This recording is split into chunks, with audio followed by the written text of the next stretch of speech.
With the Legendary Armory out now, the value of owning a legendary is much higher, but getting your entire set of legendaries takes time. Finding which one you want first can be a big decision, so having a second opinion may be helpful. So I'm going to rate every single Guild Wars 2 Gen 1 and Gen 2 legendary on a tier list to show which legendaries are, in my opinion, the best to get. Obviously, you can make a legendary work for you, or you can like legendaries that I don't like, but I'll try to be objective with my opinion, judging them based on their overall look, how practical they appear, what their animations are, and if they feel good and make sense with their weapon type, and I'll be taking into account what sounds they make as well. Also, I will be using Tiermaker, linked in the description is the site that I'll be using so you can make your own tier list with that same site. In general, S rank legendaries are not only the best of the legendaries, but they are the best skins. A lot of the time there are really good legendaries, but then you can just get a Black Lion skin that looks as good if not better. So an S tier legendary needs to be better than everything. A tier legendaries are really good too, but they may not stand out, but they have no issues and are very solid legendaries. B tier are average legendaries, they aren't really special other than being a legendary. C tier are legendaries which make you question whether this should have been a legendary. Maybe they lack effects or there are issues that make them feel awkward to use. D tier legendaries usually look bad or break immersion. At the end of this video there is going to be a giveaway, so stay tuned to find out about that. And without any further ado, let's start out with the Hope. Hope is the Legendary Pistol Gen 2, and it has a very clean shape and size.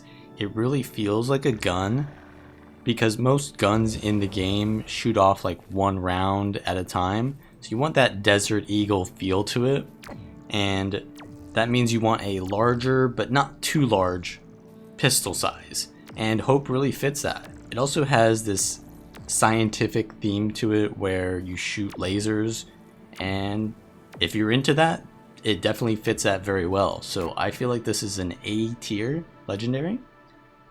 Then we'll go to the Gen 1 pistol, Quip, which is like the opposite of the Hope. It's very whimsical. You shoot off confetti and flowers, and there is a really nice purple aura glow, which I find to be the best part of the legendary, is that purple glow, because it looks really nice. And if I were to say this legendary goes B tier, I'd have to say it's probably an average legendary.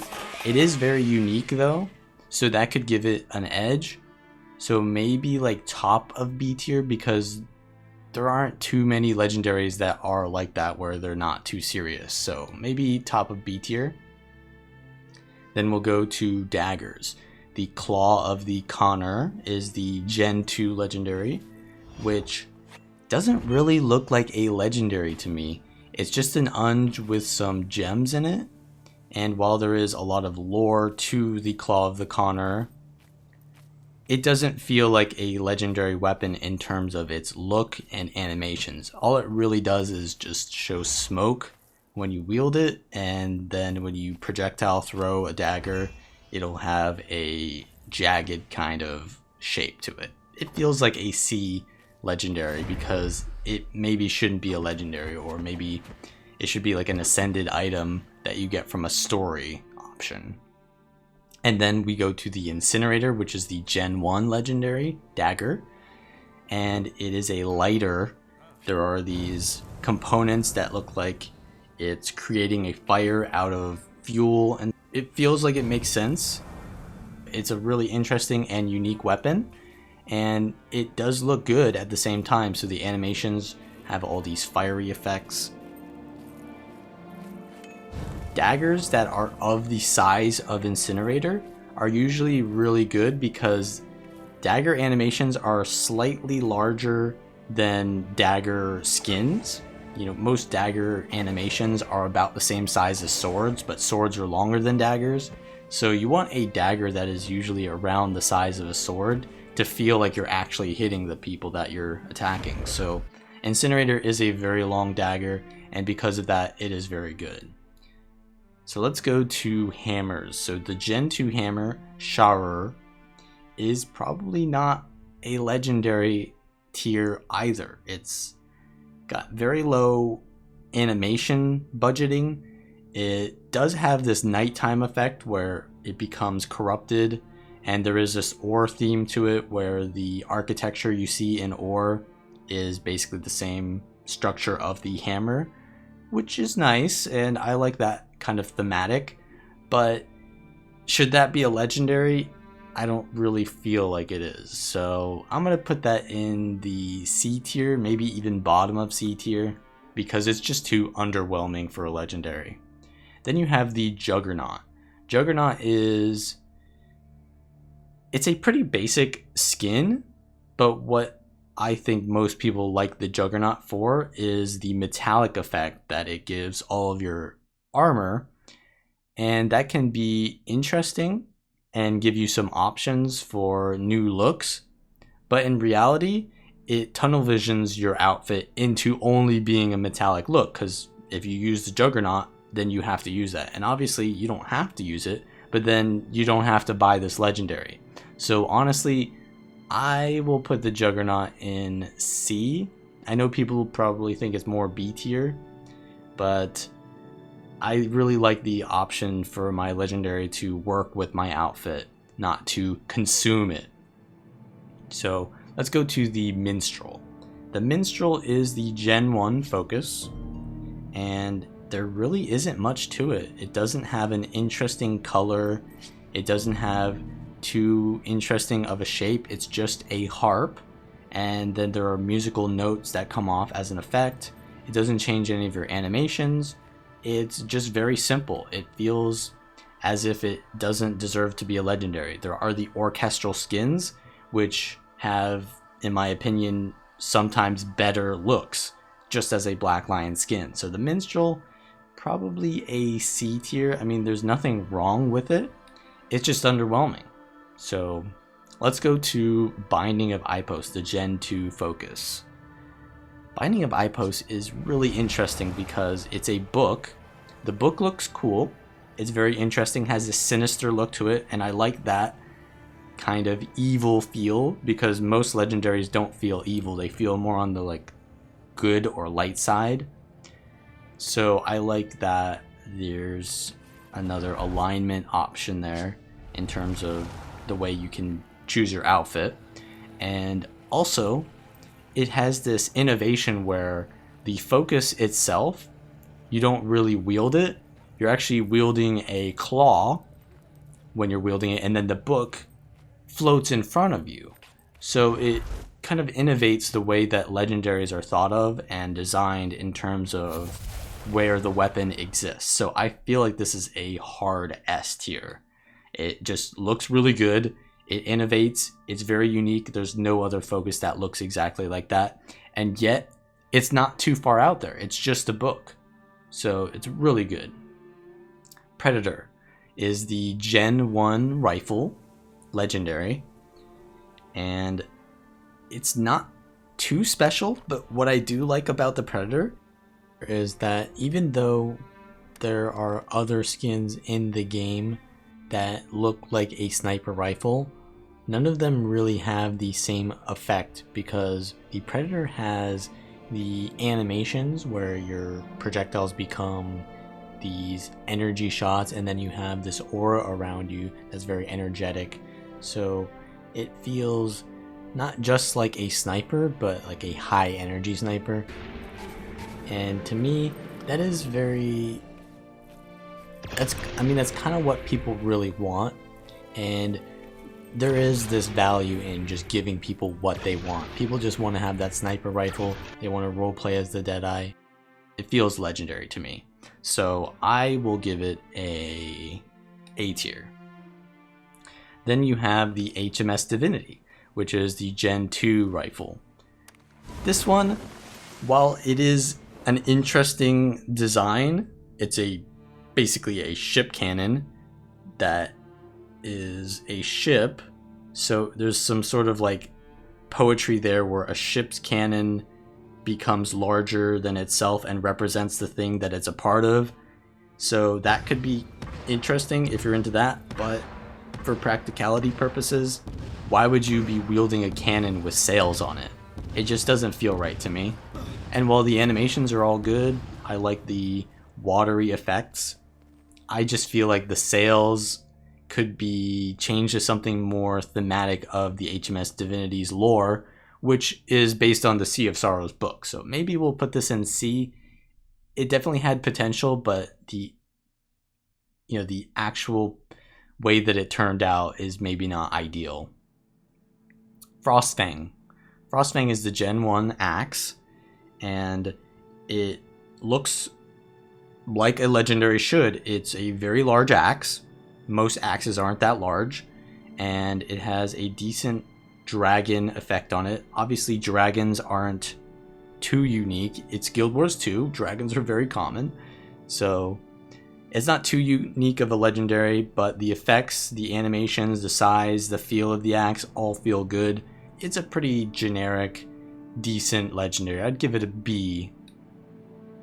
So, the Astralaria Gen 2 axe. The axe itself, the skin itself, is very basic. It just looks as if there was some sort of mechanism, right? That's kind of the way that you create the Astralaria goes through creating a mechanism, and that's fine and all, but the actual legendary part of the axe is just the animation of you looking into the cosmos or something like that. So that's really the only reason why you get the axe, because I mean there's better axes than this. I'll put it below Frostfang because it's sort of underwhelming. Maybe if this were not an axe, then it'd be better if it could have like more of the view, but since it's on an axe, you can't really see too much. So let's go to Moot. It's a disco ball that makes you look like you're on a dance floor, and all of the animations are very flashy. Looks like you're in a party, but the practicality of hitting someone with a disco ball doesn't feel right to me. Wouldn't that shatter? I feel as if I were using a disco ball as a weapon, it would break very easily and I would hold back, so you don't really want that feeling to me. You want to go ham and use your mace properly to smash things. You don't want to be smashing your mace, so maybe give Moot a C. We'll put it doesn't work out kind of like the HMS Divinity, so we'll put it below the Bard and with the HMS Divinity. And then the Eureka mace. So Eureka is the Gen 2 mace. It's kind of underwhelming as well because the only thing that the mace really does is it has a fiery effect, which isn't really too interesting, and then it forms and deforms when you sheath and stow it, which isn't too amazing.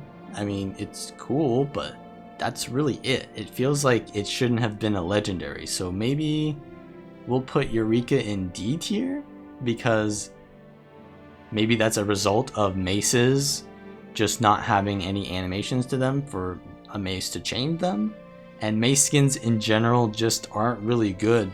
So maybe this isn't too fair of a comparison because all mace skins maybe aren't that good, but I feel like Eureka in comparison to the other legendaries is just not worth it.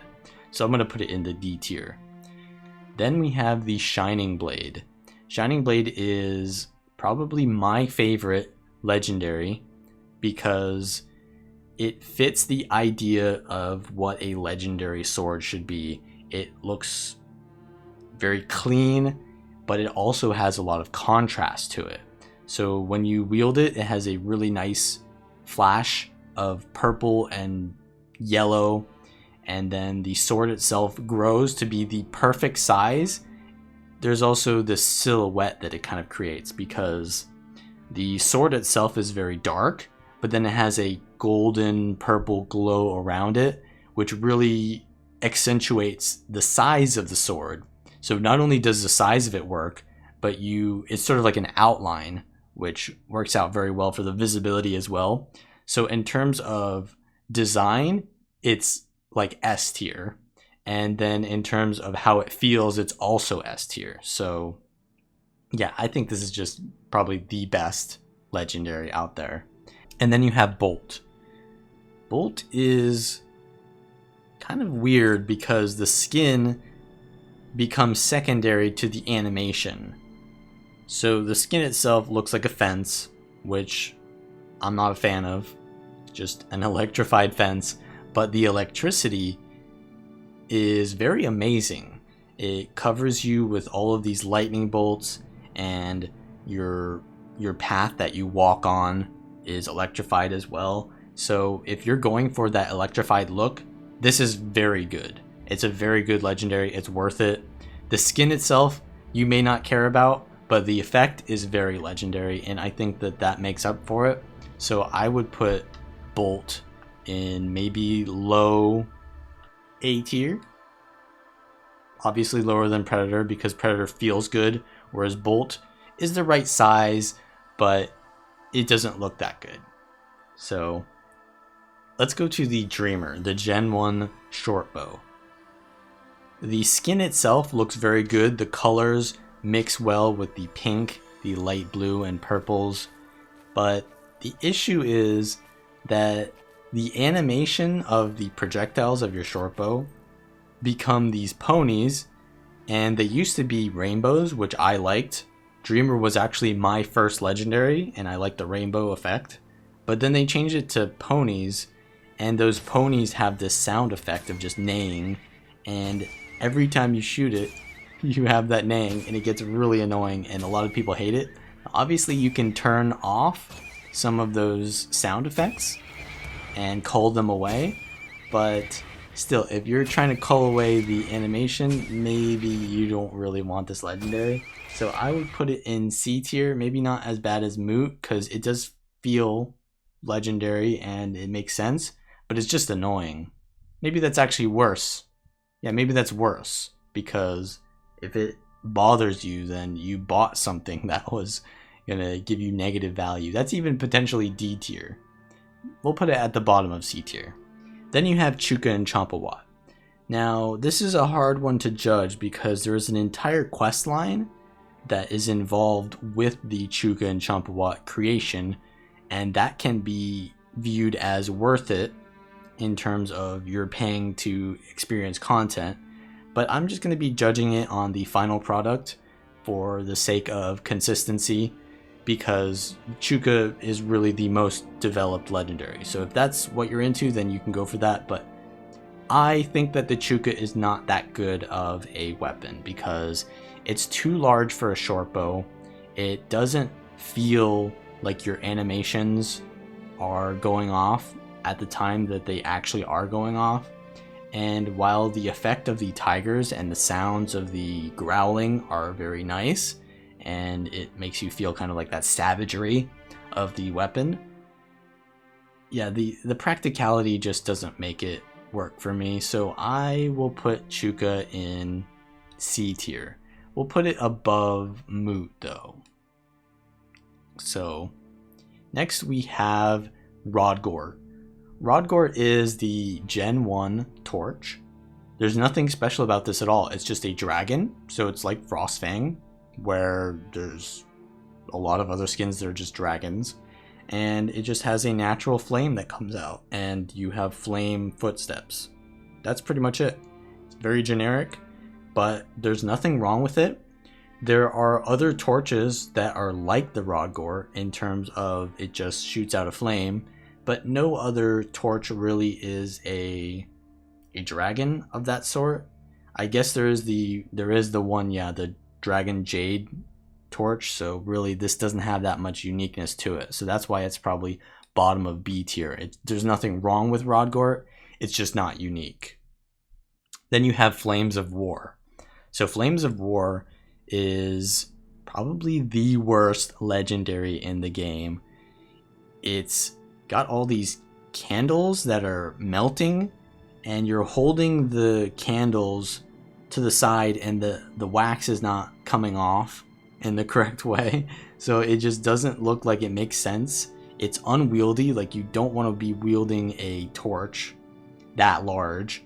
And the decorations on it, maybe they could be considered good, but you never really get to see them. The only really good thing about the Flames of War is the animation when you wield it, but you can get that elsewhere. So we're going to put that at the bottom of D tier.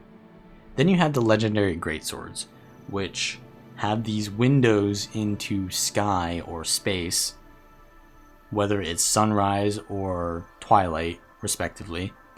And then Eternity, which if you combine them both together, gives you both effects, and it'll do sunrise at daytime and twilight at nighttime, which is really good RP, but is that really that good? Greatswords are a very competitive weapon type. There are so many good greatswords in the game. So while that looks cool, in terms of practicality and how it feels, I'm not a fan of it. I really prefer to go with a more clean greatsword look, or something that really feels sharp. Whereas this is just, you're hitting them with magic. That could be good for a Mesmer. I really like Twilight on Mesmers, but I'm not a fan on most other classes that use greatswords. So I'll put, it's a really hard choice. I know a lot of people love the greatswords, but I'm going to put it at mid B tier, below Quip, is where I'll put the Legendary and greatswords. And obviously Eternity will go one above those. It's a hard choice. Exordium. It's a very interesting legendary because it was designed to have different animations for different skills for different classes. So you can get a lot of value from having the Exordium if you put it on a lot of different classes, and greatsword can be used on a lot of different classes. But the animations themselves that you get are not too interesting. I honestly feel that the animations detract from the greatsword, because the greatsword itself looks good and it has this very colorful metallic theme to it, but then it gets taken away from with the weird animations. So I feel like it does itself a disservice. So I would put the Exordium low B tier. Let's go over the underwater legendaries next. So Frenzy is not really a legendary. It has these piranhas that swim around you when you have it wielded, but that's it. The skin itself doesn't look legendary, and the animation is very underwhelming. So I would put this in D tier. The skin is not good, the animation is not good, and it's a harpoon gun. Why are you using a harpoon gun legendary? So D tier, not worth. Kamohoali'i Kotaki. Now this is completely different. It's a very good effect. There's bloody water around you, which fits the shark theme of this weapon, the harpoon or the spear, and it expands to let the harpoon come out of the shark's mouth, and then whenever you crit something underwater, you'll have a effect where this ghostly shark comes out and bites the target. So really cool, and I would say this is A tier because it's interesting, has cool effects, and we'll skip my explanation. Kraitkin is nice. It fits the theme of underwater very well because Krait are underwater and there are serpents. It doesn't really compete with any other tridents in the game. There's nothing else like it, so it definitely is legendary tier, unlike the Frenzy, but there's really no animations to it, so I would say it's B tier. We'll put it below Astralaria. We'll put it below Astralaria. It's like a Rodgort in terms of how valuable it is. Well, I'll put it below Rodgort because it's an underwater legendary. Next is Xiuquatl, the Gen 2 Scepter, which has this Aztec theme to it, and there is a serpent that spawns when you wield the weapon, which is nice. I like that they're going for this idea that is used with the Binding of Ipos as well, but it's not as well done as the Binding of Ipos. It has that innovative feel to it, but in combat, it doesn't have the same effect to me visually to just have the serpent flying behind you, because the serpent isn't really helping you. It's just it's just there. So while Xiuquatl is good on paper, in actual usage it's maybe not as good. And the effects, yeah, they can be good and they fit the theme well, but it could have been better in my opinion. I'm gonna put it above Rodgort. Meteorlogicus is the Gen 1 scepter, and while I like the theme of measuring weather and all of the moving parts and measurements, it doesn't really work as a scepter for me, because scepters are more physical. You want to be striking with them, and Meteorlogicus is too top heavy and unwieldy, so it feels like it should have been a staff where the staff can just be held and you have this measurement device in your hand, and then you use your other hand to cast spells like most staffs. But yeah, with the scepter, you're throwing out these projectiles, and while I like the lightning projectiles that it shoots out, it just doesn't feel right. It feels way too top heavy, and I would give this a C for that. So let's put that in HMS Divinity territory. Then you have Kudzu, the legendary longbow of Gen 1. Kudzu is just flowers, and that's pretty much it. The animations are flowers, and your footsteps are flowers. It fits its theme well. It does it not too over the top, but it does it well, and that's what a legendary should be. So I feel like that's an A.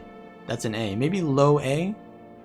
Could say low A because it is just flowers. It's not too over the top, but it fits its purpose, and it's not like there's other legendaries taking that space. So it has a unique feel to it, and yeah, I would give it an A. Pharus is very not unique because the skin itself just looks like the Chaos Longbow. And while it has a little bit more metallic parts to it, there's really not much else to it. It's very basic skin. The only thing about it is it's flashy. The animations of shooting down these light beams and your projectiles becoming beams of light, that's good and all, but that's really it. So it's sort of along the lines of a bolt in terms of the skin is secondary to the animations, but I feel that bolt is even better than Pharus. So I put Pharus in the low B tier. I'll say low B tier, below Rodgort. Then we have Bifrost. Bifrost is the Gen 1 staff. It's just very good looking, very pretty. It's got rainbows. It turns your projectiles into rainbows, and there's nothing really wrong about it. It's a very generic kind of staff skin, but it has nice effects, and that makes it a B tier in my opinion. So we'll put it with Frostfang. Then there's the Gen 2 staff, Nevermore, which is one of the better legendaries because the skin doesn't go too over the top with its animations. It just is a pretty much basic bark branch skin, but then it has the spirit of the raven around it, which is a nice effect, and it shoots out ravens, and then when you crit a target, you'll actually have another raven effect. And then there's a raven pet on your shoulder, which is that innovation that I like to see with legendaries where it stands out from other weapons. So the raven pet basically stands on your shoulder when you have the weapon stowed, and then it flies off when you've got it wielded, so like it doesn't get hurt in combat. So it makes sense, whereas the pet of the Xiuquatl just stands there and does nothing. The raven leaves, and the fact that it leaves makes more sense to me and therefore is better. So I put Nevermore above Predator and below Incinerator. So Nevermore is one of the better legendaries in my opinion. Then you have the Howler. So the Howler is a Gen 1 Warhorn. There's really nothing special about the Howler. It's a very basic skin, and the only thing unique about it is that there's this faint howling sound while you have it wielded. You can barely hear it in the background, but it's so subtle that it really doesn't feel legendary to me. So maybe we'll put that at the very top of C tier, because it doesn't feel like it should be a legendary to me. So we'll put that above the, well, we'll put it with the Claw of the Conner. Then there's Verdarach. This is the largest Warhorn, so it has that unique legendary property to it. And while it's in your sheath, it's small and transparent, like ghostly. And when you wield it, it materializes and becomes really large. So that's interesting, but there's also an animation where when you wield it, there's this ghostly cavalry that charges from behind you. And that, combined with the whole Gren thematic, really feels nice to me. So I would give Verdarach an A tier. Maybe below Predator, but above Bolt, because the skin looks good and the animations look good. Everything's good, and it also has sounds to it, very low sounds to match the very large instrument that it is. Let's go to the legendary Gen 2 shield, Shooshadoo, which is a Quaggan in a fish tank. It doesn't really make sense to me to have a Quaggan in a fish tank as a shield. Maybe as a staff, where you're not actually using it to hit things with, because you use shields and those get hit very often. They take a lot of hits and you use them very physically.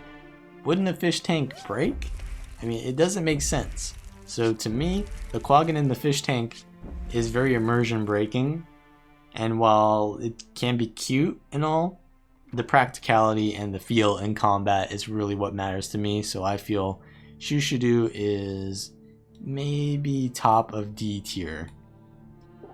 Then there's Flameseeker Prophecies, which is the Gen 1 shield legendary. This is the perfect example of what a legendary should be.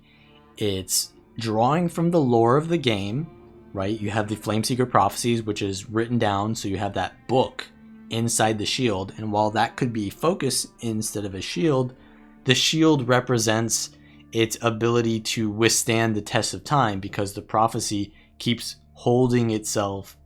So it has a lot of meaning to it, the legendary, and in that way, that brings it beyond just a skin. It makes it something part of your character, which makes your character part of the world, and that is, in my opinion, the ultimate role play.